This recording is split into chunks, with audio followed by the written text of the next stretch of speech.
पुर्खाले सिर्जेको सम्पत्ति हाम्रो कला र संस्कृति। भक्तपुर नगरपालिकाको प्रस्तुति खपसा भक्तपुर आवाज। पुर्खाले सिर्जेको सम्पत्ति हाम्रो कला र संस्कृति। जो जोलपा नमस्कार। भक्तपुर नगरपालिकाद्वारा सञ्चालित पृथक रेडियो प्रस्तुति खपसा भक्तपुर आवाजमा यहाँलाई हार्दिक स्वागत तथा अभिवादन। कार्यक्रम खपसा तपाईले साताको 3 विभिन्न दिन फरक फरक विषयवस्तुमा सुन्न सक्नुहुनेछ। जस अन्तर्गत हरेक साताको सोमबार बिहान 7:30 देखि 8 बजेसम्म नगरको शिक्षा, स्वास्थ्य र पर्यटनसँग सम्बन्धित विषयवस्तु सुन्न सक्नुहुन्छ भने हरेक साताको बुधबार बिहान 7:30 देखि 8:30 बजेसम्म खपसाको नियमित बुलेटिन विशेष प्रस्तुति र हरेक साताको शुक्रबार साँझ 36 देखि 7 बजेसम्म नगरको कला, संस्कृति अनि सम्पदासँग सम्बन्धित विषयवस्तु सुन्न सक्नुहुनेछ। मात्र संचार जगतको अभिन्न मित्र भक्तपुर FM 105.4 मेगाहर्ज को रेडियो तरंग मार्फत साथै देश विदेशका विभिन्न स्थानमा रहनुहुने तपाई श्रोताले हामीलाई www.bhaktapurfm.com.np लगइन गरी वा हाम्रो पात्रो एप्स मार्फत पनि प्रत्यक्ष रूपमा कार्यक्रम सुनेर साथ दिन सक्नुहुनेछ। त्यसैगरी तपाईले कार्यक्रम खपसा मार्फत प्रसारण भइसकेका विविध श्रृंखलाहरू आफूलाई पाएक पर्ने समयमा कार्यक्रम खपसाको अफिसियल युट्युब च्यानल खपसा मार्फत पनि सुनेर साथ दिन सक्नुहुनेछ। सदाझै कार्यक्रम खपसाको बुधबार विशेष श्रृंखलाका साथमा म कार्यक्रम प्रस्तुता सरिता दुवाल लगायत सम्पूर्ण खपसा टिम उपस्थित भइसकेका छौं। कार्यक्रम खपसाको आजको श्रृंखलामा हामी विशेष गरी गाईजात्रा सापारुसँग सम्बन्धित रहेर विविध जानकारी प्रस्तुत गर्नेछौं। त्यसैगरी यस वर्षको गाईजात्रा एवं प्रतियोगितात्मक सांस्कृतिक प्रस्तुतिको तयारी, योजना तथा मूल्याङ्कन प्रक्रिया लगायत यससँग सम्बन्धित अन्य विविध विषयवस्तुको सेरोफेरोमा रहेर भक्तपुर नगरपालिका गाईजात्रा व्यवस्थापन समिति 2079 का संयोजक एवं वडा नम्बर 9 का वडा अध्यक्ष रविन्द्र ज्याखोसँग अन्तरङ्ग कुराकानी गर्नेछौं। त्यसैगरी गाईजात्रा मनाउने परम्परागत प्रक्रिया, उक्त पर्वमा देखिएका विकृति र समस्या साथै समाधानका उपाय र प्रयास लगायतका सेरोफेरोमा रहेर एक रिपोर्ट सुन्नेछौं। साथसाथै गाईजात्रा पर्वको अवसरमा हुने सांस्कृतिक विद्याको प्रतियोगिताहरूको लागि भइरहेको तयारी बारे सम्बन्धित संस्था वा प्रतियोगी टोलीहरूको प्रतिक्रिया आजको जनताको आवाजमा समेट्नेछौं। साथमा सदाझै भक्तपुर नगरपालिकाका साताभरिका विविध गतिविधिहरू छँदैछन्।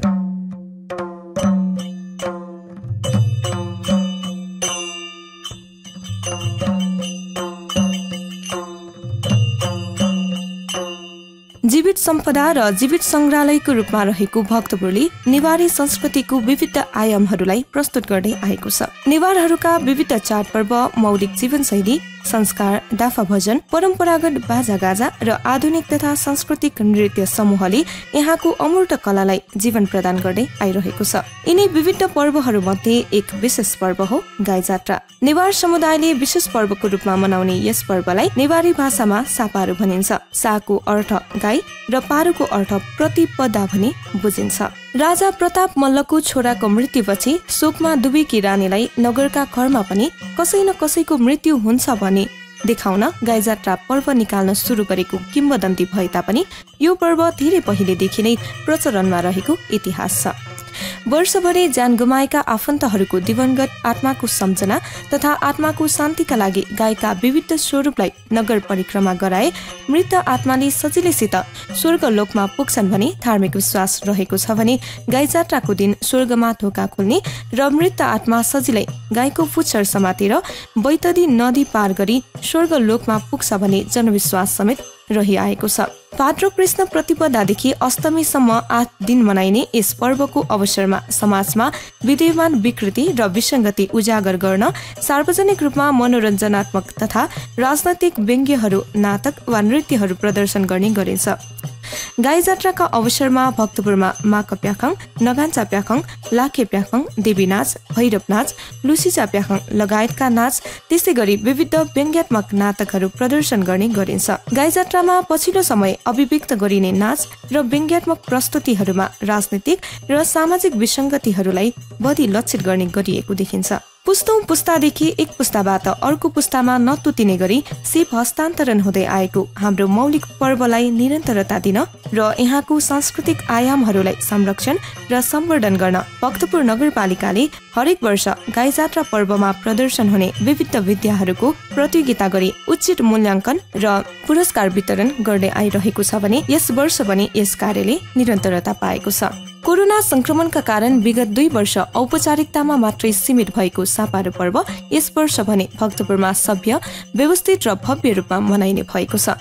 जात्रा भव्य रूपमा मनाउन नगरपालिकाले गाईजात्रा प्रदक्षिणा मार्ग र अव्यवस्थित रूपमा रहेका विविध तारहरू व्यवस्थित गर्न सम्बन्धित सबै निकायहरूलाई आग्रह गरिसकेको छ। श्रोता, यसै सन्दर्भमा कार्यक्रममा अब हामी नजिकै गरेको नेवार समुदायको मौलिक पर्व सापारुको तयारी, सापारुको अवसरमा प्रदर्शन गरिने विभिन्न सामाजिक, राजनैतिक तथा सांस्कृतिक प्रस्तुतिको प्रतियोगितात्मक तयारी, योजना, मूल्याङ्कन प्रक्रिया लगायत अन्य विविध विषयवस्तुको सेरोफेरोमा रहेर भक्तपुर नगरपालिका जात्रा व्यवस्थापन समिति 2079 का संयोजक एवं वडा नम्बर 9 का वडा अध्यक्ष रविन्द्र जाखोसँग अन्तरङ्ग कुराकानी गर्दैछौँ। साथमा हुनुहुन्छ सहकर्मी रविन्द्र कुसी। श्रोताबिन, भक्तपुर नगरपालिकाको रेडियो कार्यक्रम खोपस भक्तपुर आवाजको आजको विषयमा यस वर्षको गाईजात्रा सापारो पर्वलाई भव्यताका साथ मनाई घिताङ्गिसी एवं परम्परागत र आधुनिक विधाका विभिन्न सांस्कृतिक प्रस्तुतिहरू मूल्याङ्कन सम्बन्धमा भक्तपुर नगरपालिकाको तयारी र योजनाका विषयमा विशेष चर्चा गर्दैछौँ। विगत 2 वर्षदेखि गाईजात्रा पर्व कोभिड महामारीका कारण औपचारिकतामा सीमित भएको थियो। यसपालिको सापारो पर्वलाई भव्यताका साथ सम्पन्न गर्न सांस्कृतिक विधाहरूको प्रतियोगिता सम्बन्धमा भक्तपुर नगरपालिकाले सूचना पनि जारी गरिसकेको अवस्था छ। यति बेला स्थानीय रूपमा विभिन्न सङ्घ संस्था, गुठी, समूहहरू सांस्कृतिक प्रस्तुतिको तयारीमा जुटिसकेका छन्। यिनै विविध सन्दर्भमा कुराकानी गर्न आजको विषयमा हामीसँग हुनुहुन्छ भक्तपुर नगरपालिका गाईजात्रा व्यवस्थापन समितिका संयोजक एवं भक्तपुर नगरपालिका वडा नम्बर 9 का वडा अध्यक्ष रविन्द्र जाखो। आउनुहोस् उहाँसँगको अन्तर्संवाद सुरु गरौँ। यहाँलाई कार्यक्रममा स्वागत छ सर। धन्यवाद छ यहाँलाई। 2 वर्षको यो कोभिडको बीचमा गाईजात्रालाई अलिक भव्यताका साथ सम्पन्न गर्न पाएनौँ, मनाउन पाएनौँ भक्तपुर नगरका जनताहरूले र अलिकति खल्लो भएको महसुस भयो र यसपालि कोभिड एकदमै कम भइसकेको अवस्था र जनजीवन पनि सामान्य भइसकेको अवस्थामा भक्तपुर नगरपालिकाले विगतका वर्षहरूमा जस्तै एउटा प्रतियोगितात्मक माहौल पनि बनाइसकेको अवस्था छ र अहिलेसम्मको अवस्थामा हामीले नगरपालिकाको तर्फबाट यसपालिको गाईजात्रालाई भव्यताका साथ सम्पन्न गर्न हामीले के तयारी गर्यौँ यो सन्दर्भमा अलिकति बताइदिनुहोस् न। भक्तपुर नगरपालिकाले भक्तपुरका मूर्त अमूर्त सम्पदाहरू संरक्षण गर्ने क्रममा, प्रवर्धन गर्ने क्रममा विशेष गरी परम्परागत रूपमा टोलबाट निस्किने प्याखङहरू, नाचहरू अथवा गीतहरू त्यसलाई नयाँ पुस्तामा पनि पुस्तान्तरण गर्ने उद्देश्यले उत्साहित गर्नका निम्ति अरू बेला पनि निरन्तर निस्किने नै हो। नगरपालिकाको तर्फबाट थप उत्साहित गर्नका निम्ति मात्रै हामीले मूल्याङ्कन र एक खालको प्रतिस्पर्धा गराउने, पुरस्कार वितरण गर्ने कार्यक्रम गर्न खोजेको हो। यथार्थमा हरेक वर्ष गाईजात्राको समयावधिमा हरेक टोलबाट सांस्कृतिक विधाहरू निस्कन्छ नै। नगरपालिकाले पुरस्कार दिएपछि मात्रै निस्किने भन्ने होइन, यो एउटा संस्कारै हो, यो एउटा परम्परा नै हो। यसलाई जीवन्त तुल्याउने, नयाँ पुस्तामा सिप हस्तान्तरण गराउने र यसलाई एक हिसाबबाट देशी एवं विदेशी पर्यटकहरूका बिचमा पनि हाम्रो आफ्नो पहिचान, हाम्रो आफ्नो परिचयलाई व्यापक बनाउने उद्देश्यले नगरपालिकाले यो गतिविधि गरेको हो। लामो समयदेखि नै गाईजात्राको अवधिमा प्रस्तुत गरिने परम्परागत तथा आधुनिक विधाका सांस्कृतिक प्रदर्शनीहरूको मूल्याङ्कन गरेर प्रोत्साहित गरिरहेको हो। विगत 2 वर्ष भने हामी सबैको कन्ट्रोलभन्दा बाहिरको परिस्थिति थियो। कोभिड-19 को महामारी, मान्छे घरबाट बाहिर निस्किन अप्ठ्यारो कन्डिसन, एक आपसमा जमघट गर्न गाह्रो, विभिन्न खालका चाडपर्व समेत मनाउनका निम्ति अप्ठ्यारो, त्यो परिस्थितिमा नगरपालिकाले सबै जनतासँगै सल्लाह गरेर यो समयमा हामीले औपचारिक ढङ्गबाट मात्र हाम्रा चाडपर्व मनाऊँ।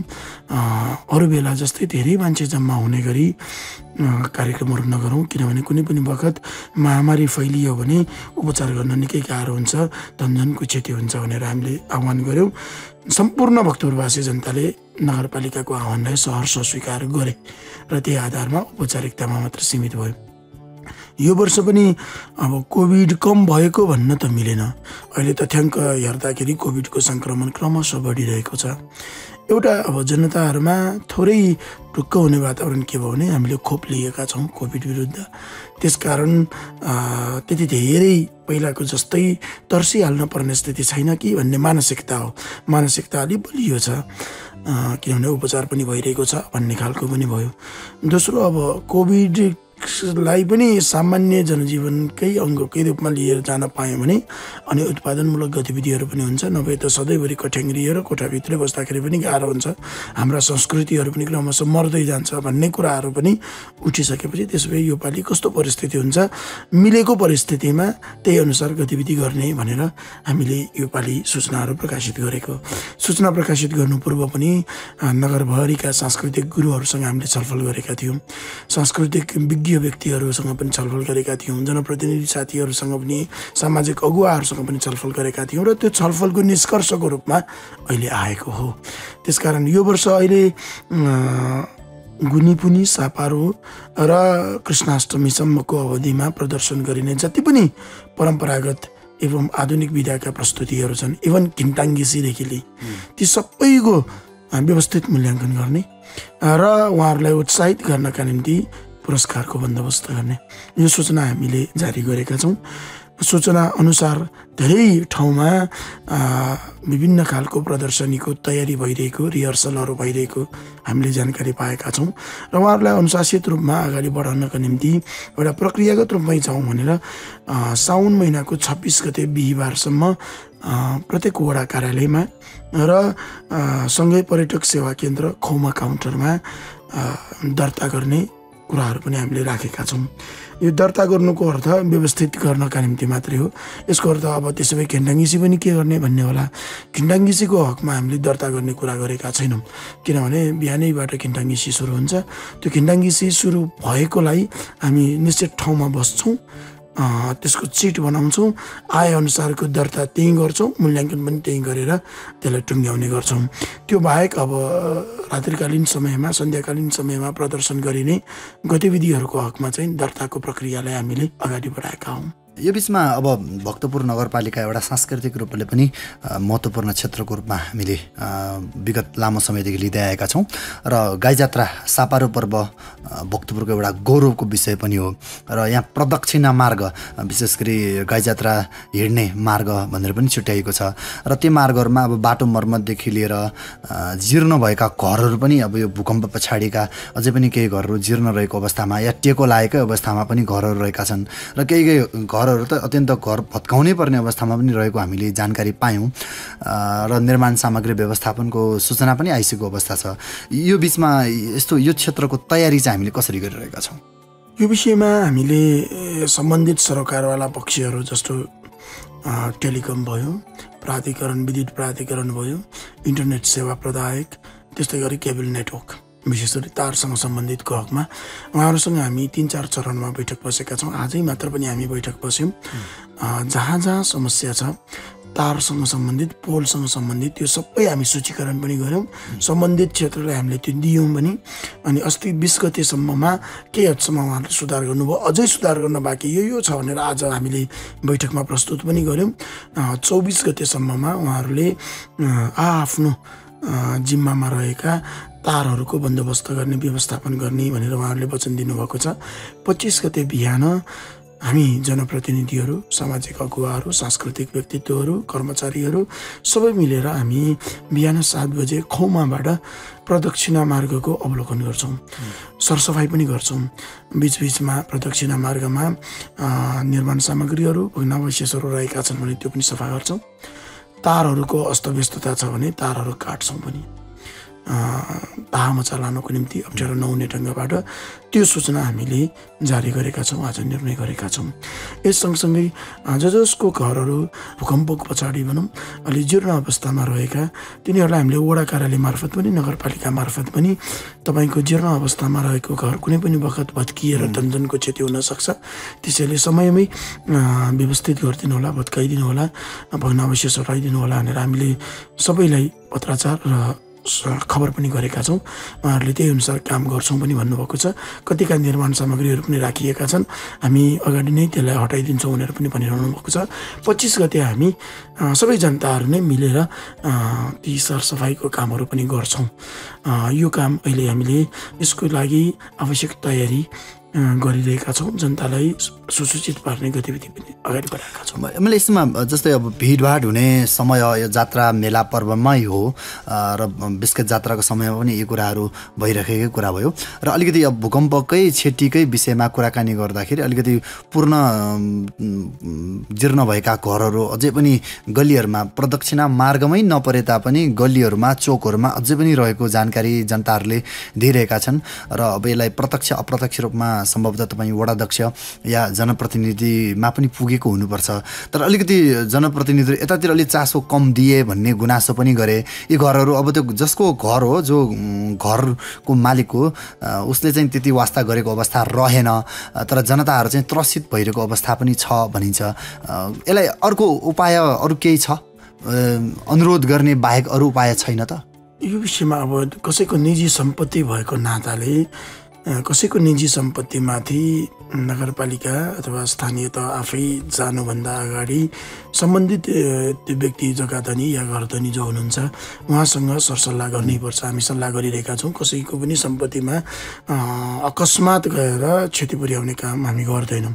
तथापि अब सार्वजनिक महत्त्वका कुराहरू भए सडक चोकमा हिँड्न खतरा जस्तो महसुस गरेको भएकोले धेरै जनताहरूले यस्ता गुनासाहरू गर्नुभएको छ र उहाँहरूको गुनासोलाई मध्यनजर गरेर हामीले सम्बन्धित घरधनीहरूलाई पटक पटक बोलाएर यस्तो समस्या छ हटाइदिनुपर्छ भनेर पनि भनेका छौँ।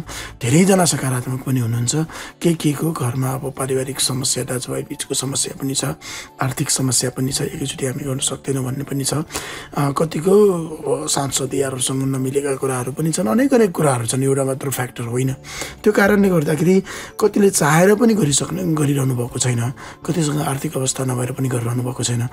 हामीले निरन्तर उहाँहरूसँग छलफल गरिरहेका छौँ।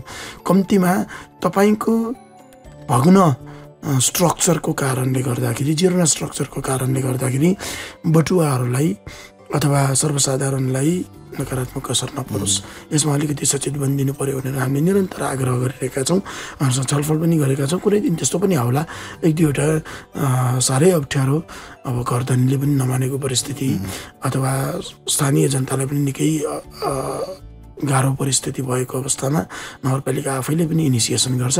तर इनिसिएसन गर्दाखेरि पूर्व उहाँहरूलाई जानकारी गराएर नै हामी गर्छौँ। आशा गरौँ भक्तपुर नगरपालिका यस सम्बन्धी थप प्रयासहरू पनि जारी राख्नेछ। जस्तै अब हामी पुनः मैले गाईजात्रा सापारो पर्वकै प्रतियोगितात्मक पक्षमै आएँ र मूल्याङ्कनको कुरा थोरै तपाईँले भनिसक्नुभयो। घेन्दाङ्गेसी गाईजात्राको दिन घेन्दाङ्गेसीको पनि मूल्याङ्कन हुने भयो र त्यसपछिका दिनहरूमा आउने जति पनि परम्परागत र आधुनिक सांस्कृतिक विधाहरूको मूल्याङ्कनको विषयमा अलिकति प्रश्न पारिदिनुहोस् न। यसपालि हाम्रो मूल्याङ्कनको शैली र त्यसलाई कसरी व्यवस्थापन गर्ने तयारी छ हाम्रो? हजुर, यो विषयमा अब जस्तो सापारो साउन महिनाको 27 गते भयो। 27 गते हामी बिहानैदेखि विभिन्न ठाउँमा हाम्रा मूल्याङ्कनकर्ताहरू, सांस्कृतिक गुरुहरू बस्नुहुन्छ अनि त्यो दिन प्रदर्शन भएका सबै किन्टाङ्गेसीहरू र अनि माकप याखङ लगायतका केही परम्परागत नाचहरूको पनि हामी त्यही दिन नै मूल्याङ्कन गर्छौँ। सांस्कृतिक गुरुहरू, मूल्याङ्कनकर्ताहरू ठाउँ ठाउँमा बस्नुहुन्छ। सुरुदेखिको बाजाको तालसँग कति तालमेल गरेर नाचेनन्, पोसाकमा कसरी आए, अनि त्यो किन्ताङ्गिसीको बोल जुन गिनिटोङ किन्ताङ्गिसीटोङ भन्ने यो बोलमा कतिको आबद्ध भएर गरे, केही विकृति विसङ्गतिहरूलाई हटाउनका निम्ति कतिको मेहनत गरे, यी सबै कुराहरूको मूल्याङ्कन हुन्छ। त्यो दिन किन्ताङ्गेसीको पुरै मूल्याङ्कन गर्छौँ। केही हदसम्म माकप याखङको पनि मूल्याङ्कन गर्छौँ। अनि त्यसपछि 28 गते दिकु हुन्छ। 29 गते साँझदेखि कृष्णाष्टमीसम्म सन्ध्याकालीन प्रस्तुतिहरू धेरै हुन्छ।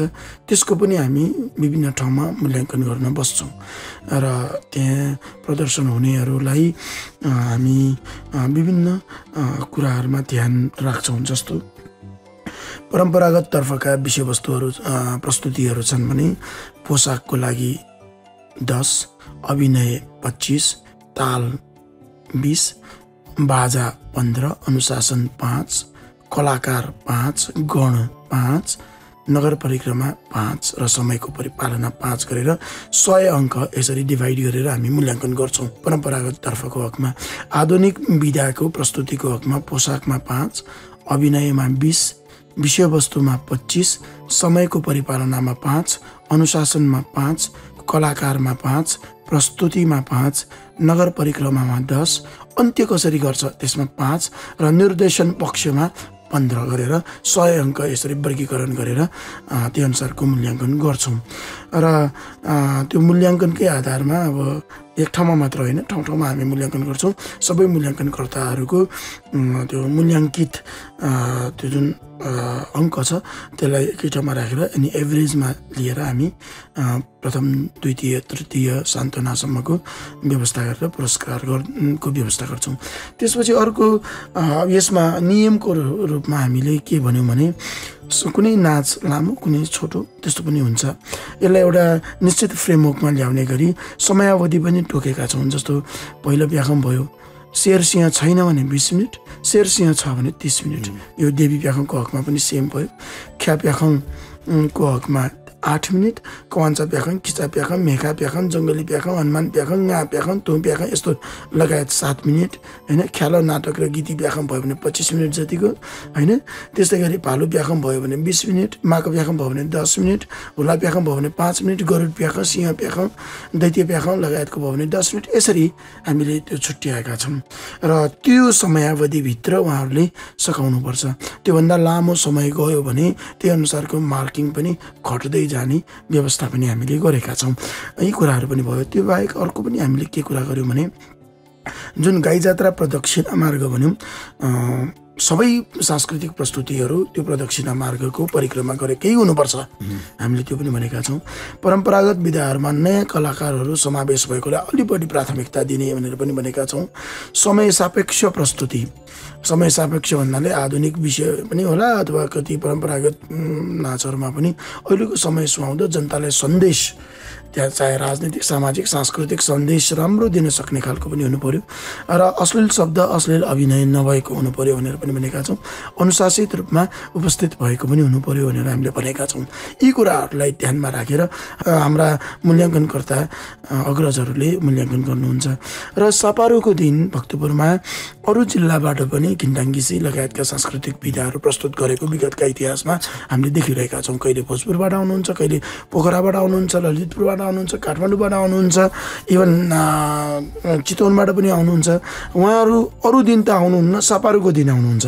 सापारुको दिन उहाँहरूले यहाँ प्रस्तुत गर्नुभयो भने भक्तपुर नगरपालिकाको तर्फबाट उहाँहरूलाई मायाको चिह्नको रूपमा उहाँहरूलाई सम्मान पनि गर्ने हिसाबबाट हामी त्यही दिन नै प्रदान गर्ने कार्यक्रम पनि राखेका छौँ। चाहिँ समग्र मूल्याङ्कनको तौर तरिकाबारे बताइदिनु भयो। र अब यो बिचमा अलिकति विगतको अनुभवबाट हामीले देख्दाखेरि दुई किसिमको कुरा छ। एउटा चाहिँ परम्परागत सांस्कृतिक प्रस्तुतिहरू केही प्रस्तुतिहरू लोप हुन सक्ने स्थितिमा पनि रहेको कुरा नगरपालिकाले पनि अनुभव गरेको भयो र यसपालि हामीले त्यसलाई कसरी अगाडि बढाउने प्रयास गरिरहेछौँ। स्थानीय रूपमा स्थानीय समूहहरू, सङ्घ संस्था, गुठी या सांस्कृतिक समूहहरू मार्फत कसरी अगाडि बढाउन सक्छौँ। अर्को तपाईँले अघि नै जोडिसक्नुभयो, नयाँ पुस्तालाई अब उहाँहरूको सहभागिता आधुनिकमा हुनसक्छ या परम्परागतमा, यसको तयारी र यसको आवश्यकताको बारेमा अलिकति बताइदिनुहोस् न। यो विषयमा अहिले हामी जनप्रतिनिधि साथीहरू, सांस्कृतिक गुरु टोल टोलमा हामी भेट्न गइरहेका छौँ, छलफल गरिरहेका छौँ। विगत लामो समयदेखि परम्परागत विधालाई नेतृत्व गरिरहनु हुने अथवा त्यो प्रशिक्षण गरिरहनु हुने उहाँहरू कसैबाट पनि विगतमा प्रदर्शन गरिएका विधाहरू योपालि छुट्यो भन्ने नपरोस्, उहाँहरूलाई फेरि पनि उत्साहित गरौँ। बरु त्यसमा नयाँ पुस्तालाई पनि सिकाउनको निम्ति वातावरण आवश्यक तयार गरौँ भन्ने हिसाबबाट हामी उहाँहरूलाई सम्पर्क गरिरहेका छौँ। प्रत्यक्ष भेटघाट या फोनबाट या वडा कार्यालयमा डाकेर अथवा त्यहीँ गएर हामीले यो काम गरिरहेका छौँ। सकेसम्म हाम्रा पुर्खाले उति बेला तयार गरेर सिर्जना गरेर अहिलेसम्म छोडेका ती नासोहरू सांस्कृतिक विधाहरू कुनै पनि लोप नहुन् भन्ने हामीले सोचेका छौँ। यद्यपि यति गर्दा गर्दै पनि कति परम्परागत विधाहरू त अब सिकाउने गुरु नै हुनुहुन्न, बाजा बजाउने तालै अब हामीलाई थाहा भएन, कसरी हामी नाच्छौँ त्यो नै बुझेनौँ भन्नेहरू पनि केही देखिएका छन्। तथापि पनि जति थाहा छ, जति हामीलाई आउँछ त्यति भए पनि क्रमशः सिकाउँदै जाउँ, क्रमशः व्यवस्थित हुन्छ भनेर आग्रह गरिरहेका छौँ। हेरौँ कति आउँछ, सकेसम्म बढी निकाल्ने प्रयत्न गरिरहेका छौँ। भने यस सँगसँगै अब परम्परागत विधा विशेष गरी गाह्रो पनि छ, धेरै समय पनि दिनुपर्छ। कति अवस्थामा त्यो गीतको बोलै नयाँ पुस्ताले थाहा पाउँदैन, नयाँ आकर्षण पनि कम हुन्छ। त्यो कारणले गर्दाखेरि नयाँ पुस्ता र पुरानो पुस्तालाई सँगै राखेर हाम्रो परम्परागत विधा सांस्कृतिक विधाको महत्त्व, यसले समाजमा पारेको प्रभाव, सकारात्मक प्रभाव र यस सँगसँगै प्रत्येक परम्परागत विधाले त्यति बेलाको समयको इङ्गित, त्यति बेलाको इतिहासको पनि केही कुरा सूचना दिन्छ। त्यसकारण नयाँ पुस्ताले यो विषयमा अझै आकर्षण बढाउनुपर्छ भन्ने ढङ्गबाट केही छलफल कुराकानीहरू पनि गरिरहेका छौँ। त्यो हिसाबबाट योपालिको गाई जात्रामा सधैँ चाहिँ योपालिको गाई जात्रामा पनि हामीले सकेसम्म टोलका परम्परागत विधाहरू नछुटुन् भन्ने कुरामा हामीले ध्यान दिएका छौँ। यस सँगसँगै अहिले पछिल्लो समय हामी कहाँ अब ख्याल नाटकहरू आउन पनि कम भइरहेको छ। त्यसकारण ख्याल नाटकलाई पनि हामीले त्यसमा त अब आधुनिक विधा भइसकेपछि स्वाभाविक रूपमा समसामयिक विषयमा व्यङ्ग्य गरिन्छ, राजनैतिक सांस्कृतिक कुराहरूमा केही कुरा अब सन्देशमूलक गतिविधिहरू पनि त्यसमा हुन्छ, प्रदर्शन हुन्छ।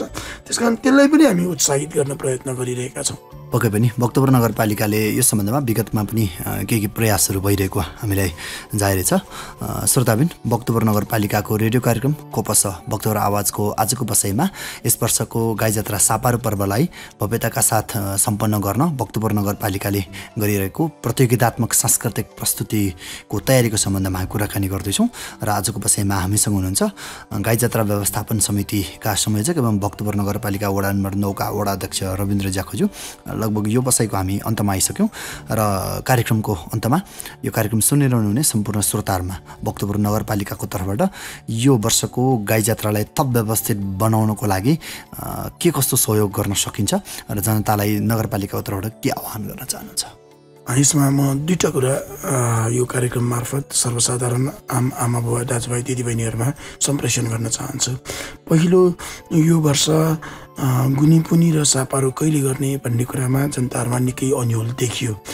सबै क्यालेन्डरहरूमा एकै दिन राखिएको छ, जबकि भक्तपुरमा अघिल्लो दिन तलेजुको किन्ताङ्गिसी गइसकेपछि मात्र भोलिपल्ट सापारो हुने धेरै अलमल आइसकेपछि यो विषयमा नगरपालिकाकै अग्रसरतामा तलेजुका आदरणीय पुजारीहरू र अरू सरोकारवाला पक्षहरूसँग समय समयमा हामीले छलफल गऱ्यौँ। छलफल गरिसकेपछि हाम्रा सांस्कृतिक अग्रजहरू विशेष गरी तलेजुका पुजारीहरूले पात्रोको पनि घडी पला सबैको क्यालकुलेसन गरिसकेपछि उहाँहरूले प्रष्टै भाषामा 26 गते बिहान 9:45 बजेदेखि 27 गते बिहान 7:15 पूर्णिमा पर्छ गुनीपुनी। त्यसकारण 26 गते दिनभरि नै पर्ने भएकोले 26 गतेलाई गुनीपुनी मानौँ। 26 गते नै तलेजुको तर्फबाट आवश्यक प्रक्रिया गुनीपुनीको सबै कामहरू गर्ने, 26 गते नै साँझ तलेजुको तर्फबाट खिन्टाङ्गिसी ल्याउने भनेर उहाँहरूले पनि सक्नुभयो। त्यसपछि अब 27 गतेलाई सापारूकै रूपमा, किनभने 27 गते 7 बजे पछाडि त प्रतिपदा नै भयो, 7:15 बजे पछाडि प्रतिपदा परेपछि 27 गते दिनभरि नै प्रतिपदा भएकोले सापारू नामै सापारू हो। त्यसकारण पारू नै 27 गते परेको कारणले गर्दाखेरि सर्वसाधारण जनता सबैलाई 27 गते खिन्टाङ्गिसी साँचा ल्याउनका निम्ति आह्वान गर्ने, सापारू मनाउने भन्ने कुराहरू उहाँहरूको तर्फबाट प्रष्टसँग कुरा आइसकेपछि नगरपालिकाले सबै जनतामा अन्यल हटोस् भन्ने हिसाबबाट यो सूचना जारी गरेको छ। यसरी सूचना जारी गरेर कसैले फेरि 27 गते पूर्णिमा, 28 गते सापारू, 29 गते मतयाजा पर्व ललितपुरको भनेर पनि केही कुराहरू आएको छ। यसमा अब भक्तपुर नगरपालिकाले जनतासँग नै सल्लाह गरेर अझ भक्तपुरमा त तलेजुले गर्ने विधिकै आधारमा दिन तोक्ने धेरै चलन छ। नवदुर्गाकै विधिको आधारमा दिन तोक्ने धेरै चलन भएकोले तलेजु नवदुर्गा लगायतका सरोकारसँग बसेर यो दिन टुङ्गाएको कारणले सर्वसाधारण आमा बुबा दाजुभाइ दिदीबहिनीहरूमा 26 गते गुनिपुनी र 27 गते सापारो मनाउनका निम्ति नगरपालिकाको तर्फबाट हामी सबैको तर्फबाट आह्वान गर्न चाहन्छु पहिलो। अनि दोस्रो अब सापारोमा गाई जात्रा किन्टाङ्गिसी आउँछ।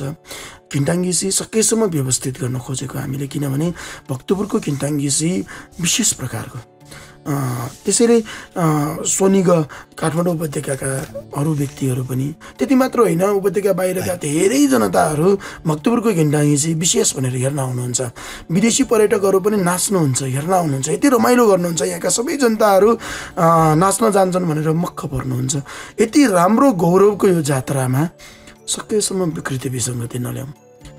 हामीले किन्टाङ्गिसीको बोलमै नाचौँ, बोल्दाखेरि पनि किन्टाङ्गिसीकै बोल बोलौँ। त्यस्तै गरी अत्यधिक लागु पदार्थ या मद्यपान हामी अब सेवन नगरौँ, किनभने यो जात्रा हाम्रो मात्र होइन, संसारकै जात्रा हो। संसारभरका जनताहरूले कसैले लाइभ युट्युब मार्फत अथवा टिकटक मार्फत अथवा फेसबुक मार्फत या विभिन्न ढङ्गबाट सामाजिक सञ्जाल मार्फत हेर्नुहुन्छ, टेलिभिजन मार्फत पनि प्रत्यक्ष प्रसारण हुन्छ। संसारभरका जनताले हेर्ने यो राम्रो गौरवको हाम्रो जात्रालाई व्यवस्थित मर्यादित सन्तुलित बनाऊ। त्यसै अनुशासित रूपमा लाग्नका निम्ति सबै जनतामा म आग्रह गर्दछु। र यस सँगसँगै हाम्रो आफ्नो एउटा चलन के रहेछ भने किन्टाङ्गिसी सापारोको दिन लाने, अनि सापारोभन्दा पछिल्लो कृष्णाष्टमीसम्मको दिनमा सन्ध्याकालीन हास्य व्यङ्ग्य लगायतका प्रस्तुतिहरू दिने र कृष्णाष्टमीमा अर्को कार्यक्रम गर्ने। त्यसकारण किन्टाङ्गिसी भनेको सापारोकै दिन हुने रहेछ। अरू दिन पनि हामी किन्टाङ्गिसी ल्याइरहेका हुन्छौँ। अरू दिन ल्याइएका धेरै किन्टाङ्गिसीहरूमा संस्कृतिभन्दा पनि विकृति बढी देखियो। बेलुका बेलुका ढिलो हुँदै गएपछि मद्यपान लागु पदार्थको सेवन बढी हुँदै गएपछि झगडा लगायतका अपराधिक गतिविधिहरू हुन थाले। यसलाई पनि हामीले नियन्त्रण गर्नुपर्छ। त्यस कारणले किन्टाङ्गिसीलाई सापारोकै दिनमा ल्याउँ। त्यसपछिका दिनमा अरू सांस्कृतिक प्रस्तुतिहरू जो आउँछन् त्यसैमा हामी रमौँ।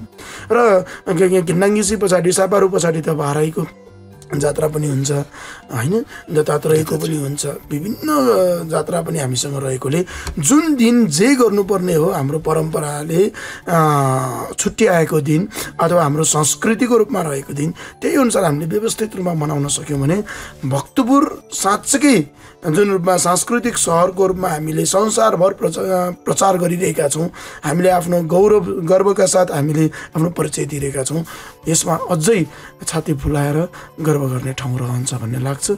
सम्पूर्ण आमा बुबा दाजुभाइ दिदीबहिनीहरूमा जात्रालाई व्यवस्थित गरौँ, मर्यादित गरौँ, संयमित गरौँ, सबैको साझा जात्राको रूपमा अपनाउँ, यही अनुरोध गर्न चाहन्छु। हस्त भक्तपुर नगरपालिकाको रेडियो कार्यक्रम खोपसको लागि र गाई जात्रा विशेष सापारो पर्वलाई भव्यताका साथ सम्पन्न गर्न भक्तपुर नगरपालिकाले गरिरहेका विविध प्रयास र आगामी योजनाको विषयमा जानकारी दिनुभयो र व्यस्तताका बावजुद पनि यो समय दिनुभयो, त्यसको लागि धेरै धेरै धन्यवाद। धन्यवाद छ।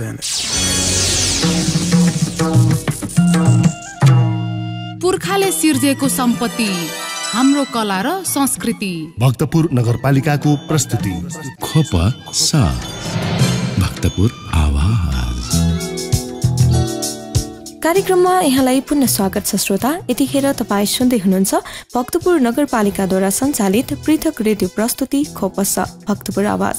तपाईँको साथमा छु म प्रस्तोता सरिता दुवाल।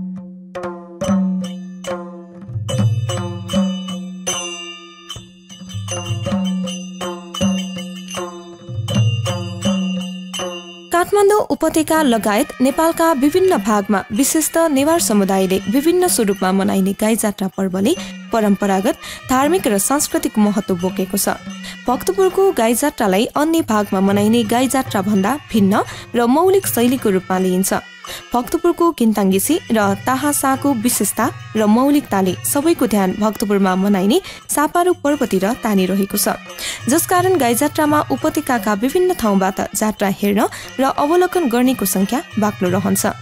यस पर्वलाई आजभोलि गाई जात्रा पर्व भनी हास्य व्यङ्ग्य गर्ने पर्वको रूपमा अन्तर्राष्ट्रिय स्तरमा समेत नेपाली संस्कृतिको सकारात्मक प्रचार गर्न समेत मद्दत पुगेको छ।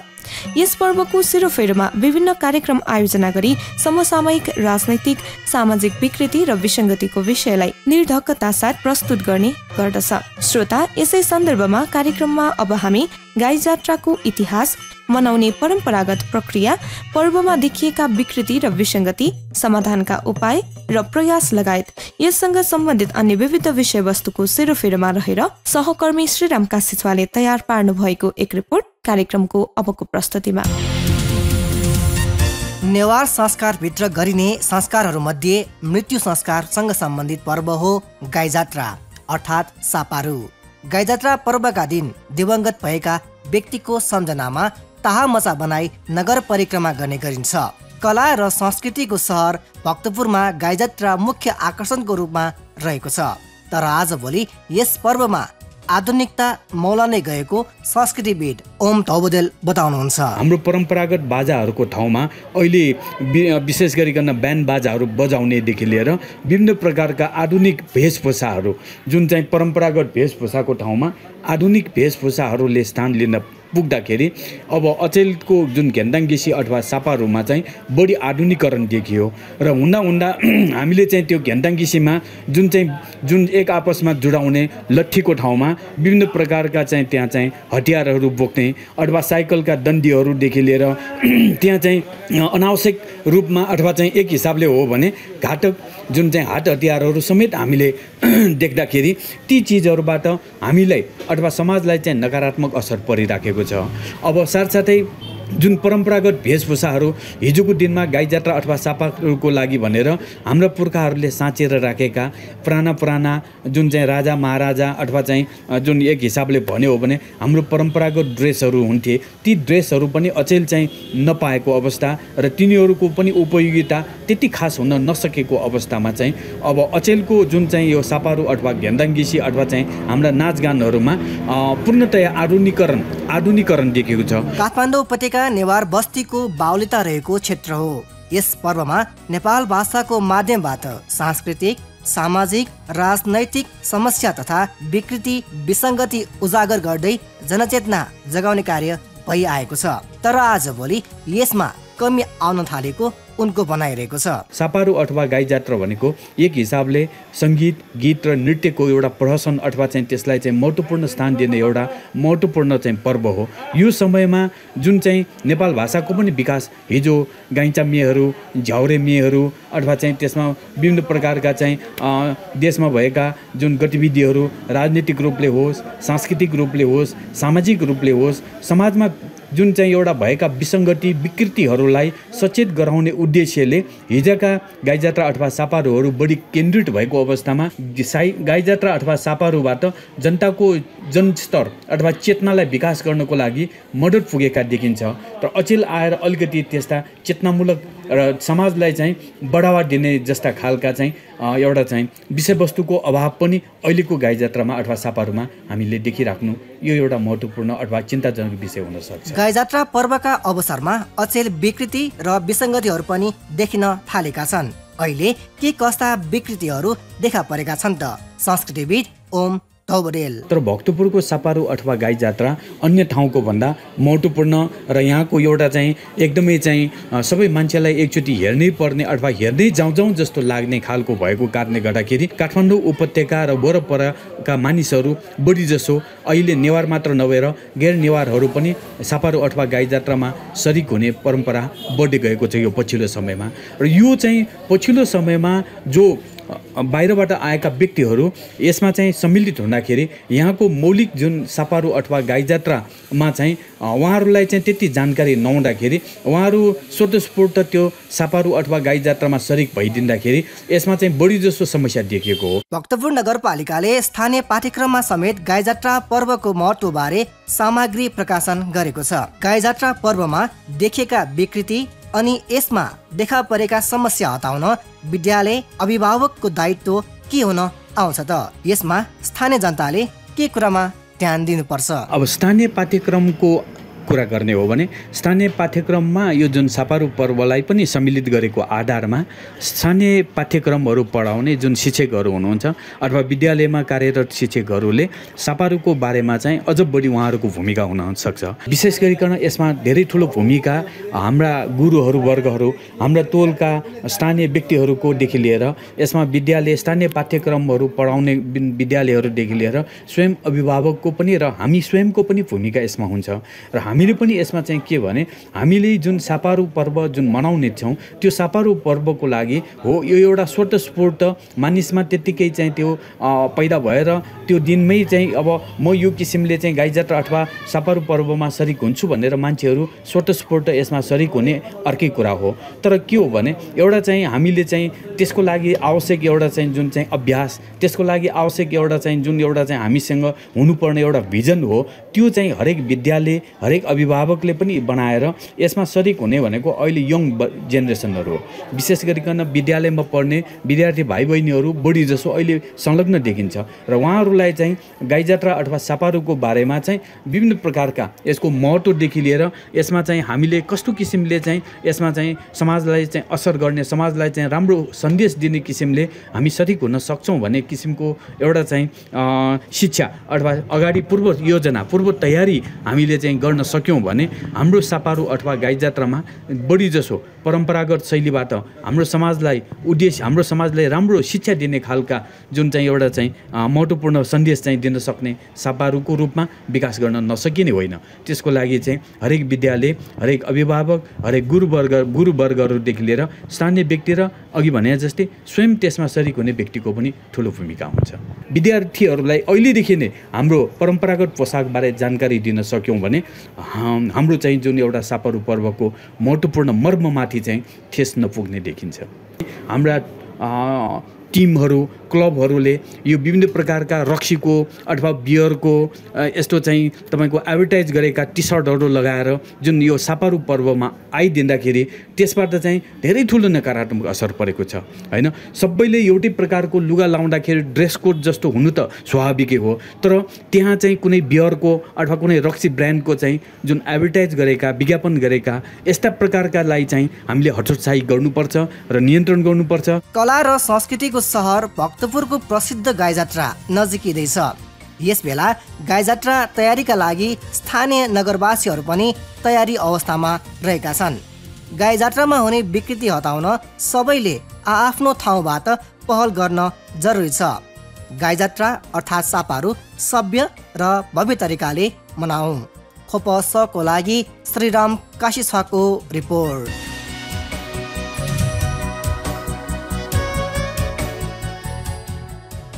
सांस्कृतिक रूपमा धनी भक्तपुर नगरको छुट्टा छुट्टै विविध जात्रा पर्व वा मौलिक संस्कृतिले नगरलाई अझै विश्वमा चिनाउन सफल भइरहेको छ।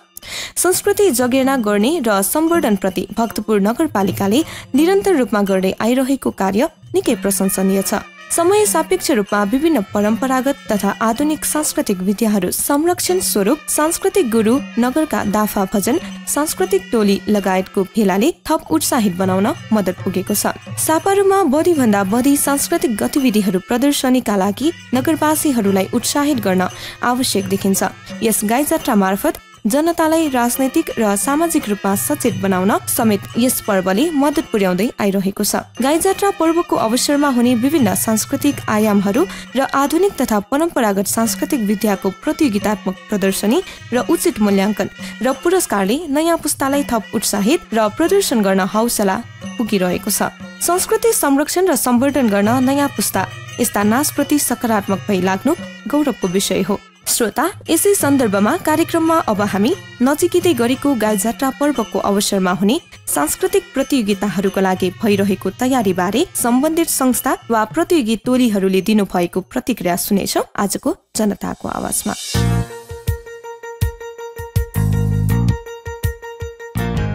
भक्तपुर नगरपालिका वडा नम्बर 10 थालाछी स्थित मालासिम प्याखम पुच्चको तर्फबाट म विश्वराम दुमरो यो वर्षको गाई जात्रा कार्यक्रममा यस प्याखम पुच्चको तर्फबाट गाइसा प्याखनलाई प्रस्तुत गर्ने तयारी गरिरहेका छौँ।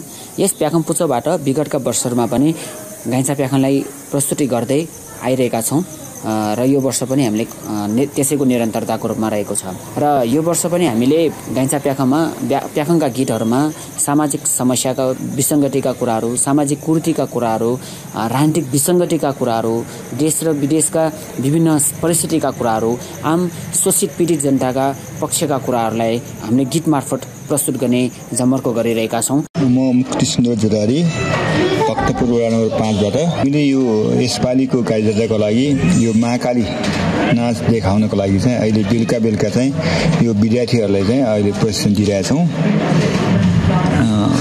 यो हाम्रो मेन उद्देश्य भनेको यो कला संस्कृतिलाई कसरी जगडा गर्ने अनि पुरानो गुठीहरूबाट आइरहेकोलाई पनि हामीले चाहिँ यो एक किसिमको चाहिँ मोटिभेसन यो नयाँ नै आइसक्यो भन्ने कुरा चाहिँ उहाँले पनि परोस् र त्यसरी चाहिँ हामी चाहिँ कसरी अगाडि चाहिँ यो कला संस्कृति जोगाउन सकिन्छ, नयाँ पुस्तालाई कसरी हस्तान्तरण गर्न सकिन्छ भनेर चाहिँ हामीले चाहिँ यो खासै कोसिस गरेको हो।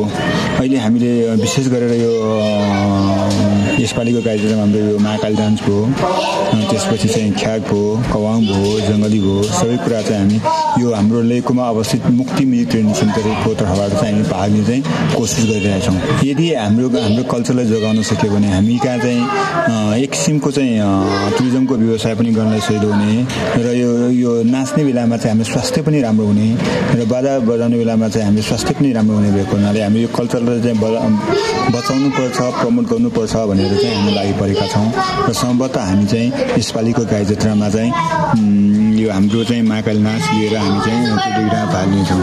नेपाल क्रान्तिकारी सांस्कृतिक सङ्घ साबिक 5 नवडाको आयोजनामा यसपालिको गाईजात्रा पर्व अवधिभर विभिन्न सांस्कृतिक विधामध्ये नेपाल क्रान्तिकारी सांस्कृतिक सङ्घ साबिक 5 नवडाको आयोजनामा पहिलो प्रयासको रूपमा हामीले फाकन्दली नाच र गाइचा नाचलाई प्रस्तुत गर्ने जमर्को गरेका छौँ।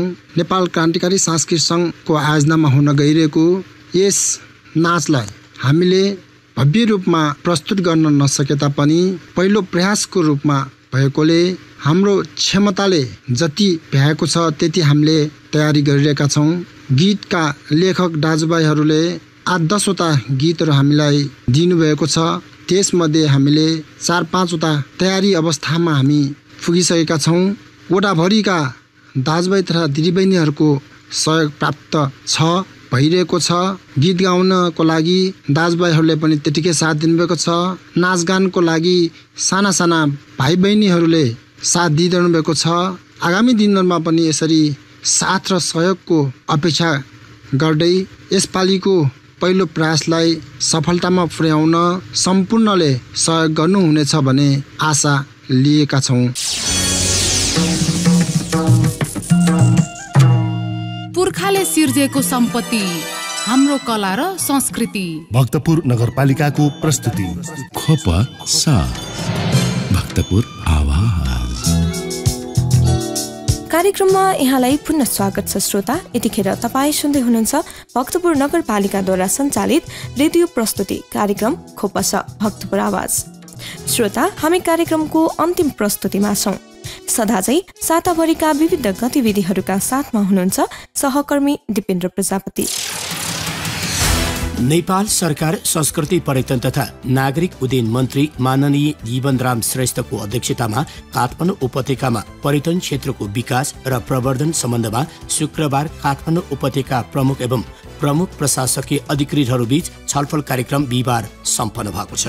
कार्यक्रममा संस्कृति पर्यटन तथा नागरिक उड्डयन मन्त्री जीवनराम श्रेष्ठले नेपाललाई पर्यटकीय गन्तव्य स्थलको रूपमा विकास गर्न सङ्घ, प्रदेश र स्थानीय तहबीच आपसी समन्वय, संलग्नता र पहल कदमीको आवश्यकता रहेको बताउनुभयो। पर्यटन प्रवर्धनको उद्देश्यले आयोजना गरिने महोत्सवहरू अर्थपूर्ण हुनुपर्नेमा जोड दिनुहुँदै मन्त्री श्रेष्ठले काठमाडौँ उपत्यकाको मौलिक कला, संस्कृति र सम्पदाहरू संसारका लागि हेर्न लायक अमूल्य सम्पत्ति रहेको बताउनुभयो। कार्यक्रममा भक्तपुर नगरपालिकाका प्रमुख सुनिल प्रजापतिले नेपालको सम्पदा पुनर्निर्माण र विकास निर्माणको सबै काम विदेशीले गरिदिने हो भने नेपाल सरकार, संस्कृति मन्त्रालय, स्थानीय तह र पुरातत्व विभागको औचित्यतामाथि नै प्रश्न उठ्न सक्ने खतरा रहेको बताउनुभयो। सम्पदा पुनर्निर्माणको काम स्थानीय जनता मार्फत गर्ने कानुनी बन्दोबस्त हुनु आवश्यक रहेको बताउनुहुँदै प्रमुख प्रजापतिले ठेकेदारहरूले सम्पदाको महत्त्वभन्दा नाफामा बढी ध्यान दिने हुँदा सम्पदा पुनर्निर्माणको काम ठेकेदारहरूबाट गराउन नहुने प्रश्न पार्नुभयो।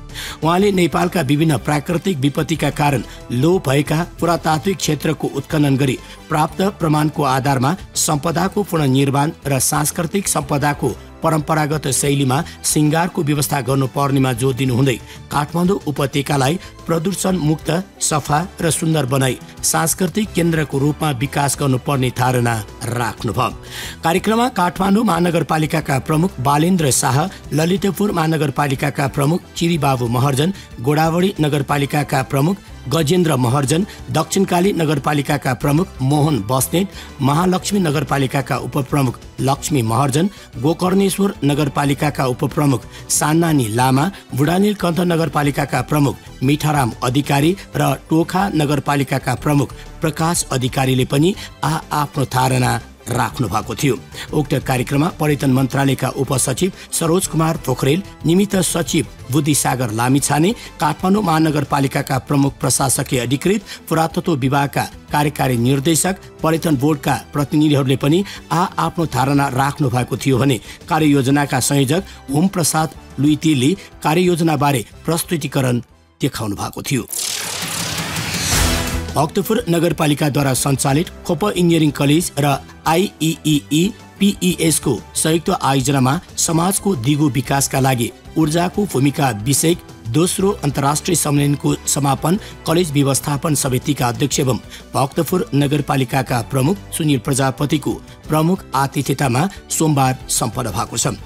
समापन कार्यक्रममा बोल्नुहुँदै प्रमुख प्रजापतिले भक्तपुर नगरपालिकाद्वारा सञ्चालित 7वटा शैक्षिक संस्थाहरूमा देशभरिका 72 जिल्लाका 7,000 भन्दा बढी विद्यार्थीहरूले सस्तो र गुणस्तरीय शिक्षा प्रदान गरिरहेको तथा नगरपालिकाले शिक्षा, स्वास्थ्य, सम्पदा संरक्षणमा अग्रणी भूमिका निर्वाह गरिरहेको जानकारी दिनुभयो। देश विकासका निम्ति नेतृत्व राम्रो हुनुपर्ने विचार राख्नुहुँदै उहाँले नेपाल मजदुर किसान पार्टीका श्रद्धेय अध्यक्ष नारायणमान विजुक्षद्वारा लिखित 100 वर्षपछिको भक्तपुरमा उल्लेख भए अनुसार 100 वर्षपछिको भक्तपुरको परिकल्पना अनुरूप भक्तपुर नगरपालिकाले पुराना शैलीका घर निर्माणमा अनुदान दिँदै आएको तथा भक्तपुर नगरको विश्व सम्पदा क्षेत्र तथा पुरानो नगर क्षेत्रमा परम्परागत शैलीमा घर निर्माण गर्ने नगरवासीहरूलाई मोहडाको लागि लाग्ने काठ, इँटा र झिङ्गतीको खर्च मध्ये 35% अनुदान वितरण गर्दै आएको उल्लेख गर्नुभयो। शिशु स्याहारदेखि स्नातकोत्तरसम्म कक्षा सञ्चालन गर्ने देशभरिको एकमात्र स्थानीय तह भक्तपुर नगरपालिका भएको उल्लेख गर्नुहुँदै प्रमुख प्रजापतिले समाजवादी विचारद्वारा अभिप्रेरित भई काम गर्ने भक्तपुर देशभरिकै एउटा नमुना स्थानीय तह रहेको उल्लेख गर्नुभयो। उहाँले नेपाल सरकारले खोप विश्वविद्यालय विधेयक अगाडि नबढाउँदा पुँजीवादी अर्थव्यवस्थाको आर्थिक उदारीकरणको नमुना हो भन्नुहुँदै देश विकासका निम्ति बुद्धिजीवीहरूले समाज र देशलाई केन्द्रमा राखेर समाज परिवर्तनका लागि आफ्नो ठाउँबाट महत्त्वपूर्ण भूमिका निर्वाह गर्न अभिप्रेरित गर्नुभयो। कार्यक्रममा IEEI का अध्यक्ष प्राध्यापक डाक्टर नवराज कार्कीले सम्मेलनको प्रभावकारिता र उपलब्धिबारे समीक्षा गर्नुहुँदै भक्तपुर नगरपालिकाले शिक्षा क्षेत्रमा गरिरहेको कार्य अन्य स्थानीय तहहरूका लागि उदाहरणीय रहेको उल्लेख गर्नुभयो। कार्यक्रममा खोप इन्जिनियरिङ कलेजका प्राचार्य सुजन माकले प्रस्तुतिकर्ताहरू, सहभागी महानुभावहरू लगायत सम्मेलनलाई सफल पार्न प्रत्यक्ष परोक्ष सहयोग गर्नुहुने सम्पूर्ण व्यक्तित्व र संस्थाहरूलाई धन्यवाद ज्ञापन गर्नुभयो। कार्यक्रममा प्रमुख अतिथि प्रजापतिले मुख्य वक्ताहरू, प्रस्तुतिकर्ताहरू, सहभागीहरू तथा स्वयंसेवकहरूलाई प्रमाण पत्र प्रदान गर्नुभयो भने IEEE का अध्यक्ष प्राध्यापक डाक्टर नवराज कार्कीले खोप इन्जिनियरिङ कलेज र खोप कलेज अफ इन्जिनियरिङलाई प्रदान गरिएको प्रशंसा पत्र क्रमशः प्राचार्य सुजन माक र प्राचार्य सुनिल दुवालाई हस्तान्तरण गर्नुभएको थियो। भक्तपुर नगरपालिकाका प्रमुख सुनिल प्रजापतिसँग काठमाडौँ उपत्यका खानेपानी लिमिटेडका कार्यकारी निर्देशक सञ्जीव विक्रम राणाले सोमबार भेट गर्नुभएको छ। भेटमा उहाँहरूबीच भक्तपुरको खानेपानी व्यवस्थापन र नियमित आपूर्तिबारे छलफल भएको थियो। सोही क्रममा नगर प्रमुख प्रजापतिले भक्तपुर नगरपालिका वडा नम्बर 3 र 4 मा नियमित रूपमा खानेपानी वितरण नभएको जनगुनासो रहेको अवगत गराउनुभयो। उहाँले भक्तपुरको टोलटोलमा वर्षाको समयमा समेत नियमित खानेपानी वितरण नहुँदा स्थानीय जनता खानेपानीबाट वञ्चित हुनु परेको हुँदा काठमाडौँ उपत्यका खानेपानी लिमिटेडका पदाधिकारीहरूले ध्यान दिनुपर्ने बताउनुभयो। उहाँले मेलम्चीको पानी नियमित नहुन्जेलसम्म बढेबाट भक्तपुर आइरहेको पानीको मात्रा बढाई सहज बनाउनु पर्नेमा निर्देशक राणाको ध्यान आकर्षण गर्नुभयो। प्रमुख प्रजापतिले मेलम्चीको पानी शीघ्र काठमाडौँ उपत्यकामा ल्याउनु पर्नेमा जोड दिनुभयो। केयुकेएलका कार्यकारी निर्देशक सञ्जीव विक्रम राणाले बढेको पानीको मात्रा बढाएर भक्तपुरमा पथान्तरण गर्नेतर्फ आफूहरू सकारात्मक रहेको र तत्काल सरोकारवाला पदाधिकारीहरूसँग छलफल गरी व्यवस्थापन गर्ने बताउनु हुँदै भक्तपुरको खानेपानी व्यवस्था समाधानका लागि आवश्यक पहल गर्ने बताउनु भयो। उहाँले केही प्राविधिक समस्याका कारण खानेपानी वितरणमा असहजता आएको पनि बताउनु भयो। मेलम्चीको पानी यथाशीघ्र उपत्यकामा नियमित रूपमा काम भइरहेको अवगत गराउनु हुँदै निर्देशक राणाले मेलम्चीको विकल्पमा सिस्नेरी खानेपानी योजनाको काम भइरहेको जानकारी पनि सो अवसरमा दिनुभएको थियो। भक्तपुर नगरपालिकाका प्रमुख सुनिल प्रजापतिसँग उदयपुरको लिम्चुङबुङ गाउँपालिकाका अध्यक्ष मेजर कुमार राईले मंगलबार भेट गर्नुभएको छ। भक्तपुरको अवलोकन भ्रमणमा आउनुभएका राईलाई नगर प्रमुख प्रजापतिले खादा र भातगाउँली टोपीले स्वागत गर्नुहुँदै सांस्कृतिक नगरी भक्तपुरको संक्षिप्त परिचय दिनुभयो। उहाँले नेपाल मजदुर किसान पार्टीका अध्यक्ष नारायणमान विजुक्ष रोहितले लेख्नु भएको 100 वर्षपछिको भक्तपुरलाई आधार मानेर भक्तपुरको सन्तुलित विकास र मौलिकता जगेर्नका लागि विशेष प्राथमिकतामा राखी यहाँको विकास निर्माणका काम अगाडि बढाइरहेको बताउनुभयो। भक्तपुर नगरपालिकाले उपभोक्ता मोडेलबाट सम्पन्न गरेका विकास निर्माणको काममा स्थानीय जनताको अपनत्व कायम हुनुका साथै पुनर्निर्माण कार्य गुणस्तरीय रहेको बताउनु हुँदै उहाँले भक्तपुर नगरपालिका खोप विश्वविद्यालय सञ्चालन गर्ने तयारीमा रहेको बताउनुभयो। अध्यक्ष राईले भक्तपुर नगरपालिकाद्वारा सञ्चालित शैक्षिक संस्था र खोप अस्पताल अन्य स्थानीय तहहरूका लागि असल र उदाहरणीय कार्य भएको बताउनुभयो। उहाँले देशका हरेक स्थानीय तहले भक्तपुरले जस्तै शिक्षा, स्वास्थ्य, सम्पदा पुनर्निर्माणका क्षेत्रमा विकास गर्न सके देश छिटै समृद्धिको बाटोतर्फ लम्किने बताउनु हुँदै भक्तपुर भ्रमण उपलब्धिपूर्ण भएको बताउनुभयो। उदयपुर जिल्लाको लिम्चुङबुङ गाउँपालिकामा हाल एभरेस्ट भ्यू टावर बनाउन लागिरहेको बताउनु हुँदै भ्यू टावर सँगै चिल्ड्रेन पार्क, रिसोर्ट र पर्यटक सूचना केन्द्र निर्माण गरी पर्यटकीय गन्तव्य स्थलको रूपमा विकास गर्ने योजना रहेको उहाँले बताउनुभयो। भेटमा भक्तपुर नगरपालिकाका उपप्रमुख रजनी जोशी, प्रमुख प्रशासकीय अधिकृत कृष्ण गिरी र प्रशासकीय अधिकृत दामोदर सुवालको पनि उपस्थिति रहेको थियो। भक्तपुर नगरपालिका साबिक 11 नम्बर वडा हाल वडा नम्बर 5 चौमडीको स्वामला मार्गभित्र अवस्थित सार्वजनिक पसक्षी चोकमा रहेको किता नम्बर 167 को नवदुर्गा देवगनको उद्गम आगन्छे भक्तपुर नगरपालिकाले हस्तान्तरण गरिएको छ। नवदुर्गा आगन्छेलाई गुठी, पर्व र पूजा अर्चना आदि प्रयोजनमा आकांक्षीका गुठियारहरूलाई प्रयोजन गर्न दिने गरी गुठियार सरोज प्रसाद वैदी समेतको गुठियारहरूले उक्त आकांक्षी भक्तपुर नगरपालिकाका प्रमुख सुनिल प्रजापतिलाई मिति 2079 श्रावण 16 गते सोमबार हस्तान्तरण गर्नुभएको हो। लामो समयदेखि संरक्षणको अभावमा लोपोन्मुख अवस्था रहेको उक्त आगन्छे संरक्षणका लागि आगन्छेका गुठियारहरूले उक्त जग्गा भक्तपुर नगरपालिकालाई हस्तान्तरण गर्ने निर्णय गरेको गुठियार सरोज प्रसाद वैद्यले बताउनुभयो। सार्वजनिक सम्पदा संरक्षणको जिम्मा नगरपालिकाले दिएकोमा नगर प्रमुख प्रजापतिले आगन्छेका सम्पूर्ण गुठियारहरूलाई धन्यवाद ज्ञापन गर्नुहुँदै भक्तपुर नगरपालिकाले नवदुर्गा देवगनको आगन्छेलाई विशेष महत्त्व दिई संरक्षण र सम्वर्धन गर्ने प्रतिबद्धता व्यक्त गर्नुभयो।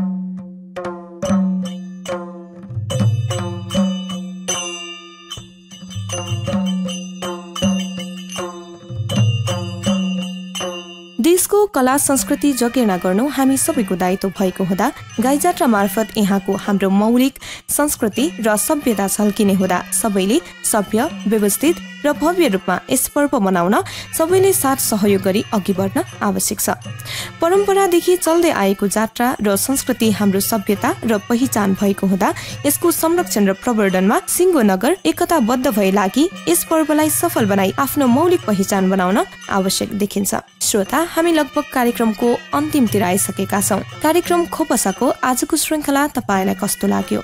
आफ्नो सल्लाह, सुझाव र प्रतिक्रिया अवश्य पठाउनुहोला।